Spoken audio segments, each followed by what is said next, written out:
1 2 3 4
अरे जा सुन जी का है हमार पुलिस प्रशासन भैया मन गला बैठे हैं हाँ तो कैसे और यही मन मुख्यमंत्री ला देख के कथे का कहथे ये खरगद हवा जवानी खरगद हवा जवानी साय साय करते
अरे पानी पीना जैसे मछली अरे का हो गए बतावा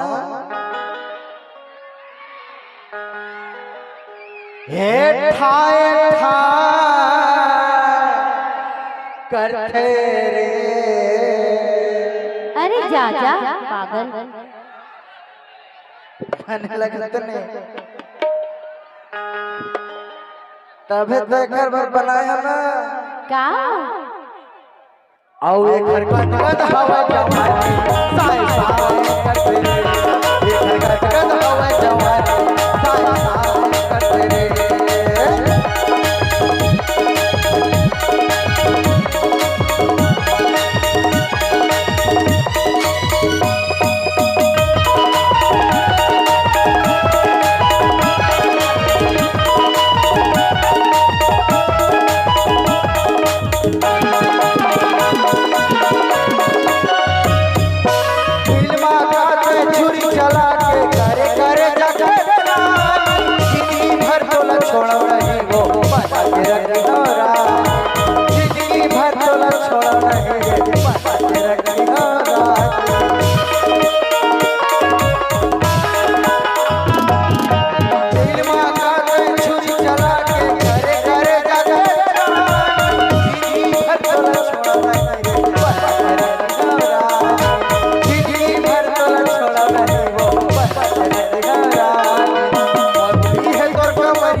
और ज्यादा चर्बी चढ़ जाते ना हाँ तो का कथे जानता का अरे पुलिस दरोगा डर नहीं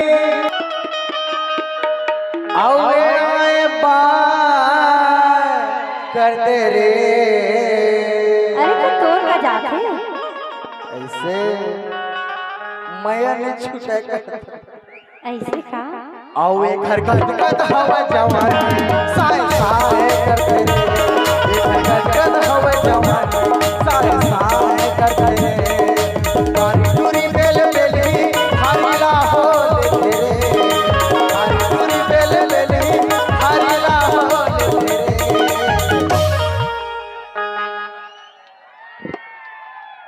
साए साए के